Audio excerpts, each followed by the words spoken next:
And we may go through the dark nights of the soul where it seems like God is silent, and yet the Lord is right there with us in our darkest times. So sometimes it's a matter of asking the right questions. Instead of asking the question, why,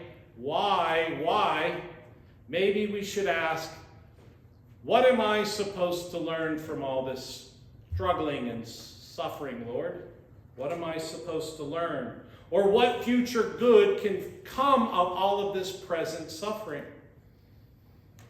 And when we have that attitude of being students in this life, that sometimes the Lord guides us with answers.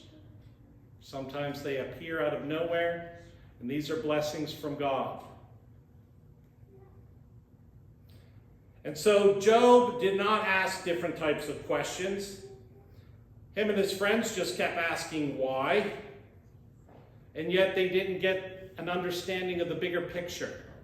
And that's sometimes what happens to us in the dark night of the soul, is that our souls are enlarged, that we may understand or at least accept it all.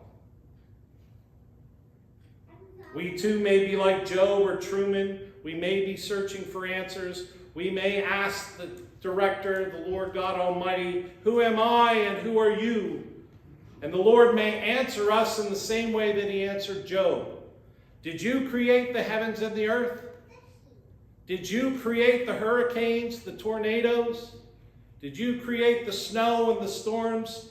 Did you create the horse and all the magnificent creatures of this planet? Do you understand light and darkness? Who are you to ask the Lord? God is God, and God does not have to answer us. And yet in his mercy, he does at times. Because life is a gift. Our family and friends are gifts. Our church is a gift. And God did change the big picture by sending his son, Jesus Christ, who did suffer like we do, who suffered even greater than we do, that we may experience intimacy with the Lord God Almighty, and that we may have the ability to overcome our suffering, and that we are given the greatest gift of overcoming death.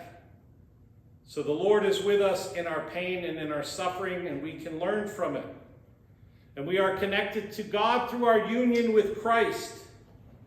And so as we continue to follow Jesus, just like the anthem was guiding us to do, we may go through the dark nights of the soul. We may be struggling with the rising inflation, or with the stress and anxiety intensity of the election season, or maybe we're just struggling with our own personal demons or our own suffering that we're having trouble accepting. But we know that all of creation and all of humanity is crying out to God until the Lord comes again and brings forth a new heaven and a new earth. So we are the Church of Jesus Christ who are seeking directions from God. And when we look to the gospel, we see and hear Jesus continuing to teach his disciples. It's not about worldly success, but it's about following the Lord. It's about doing his will. It is about being servants. And he pointed out to them that when people get power, it goes to their heads, or even within the church. Sometimes maybe the Lord saying, did you create the church? The Christian church has, for centuries, had a great influence in the world, and at times we have fallen short in doing God's will. So maybe at times we need to ask better questions. Hopefully we ask that question, Lord, show me what I need to do to change. Because it's easy to hear someone talk about this and go, that's not me, he's talking about that person, or that person, or that person. Most of the time I'm talking to myself, as well as to anyone who will listen. What is God guiding you to do to learn from your life sufferings? To learn how the Lord is showing you a new way.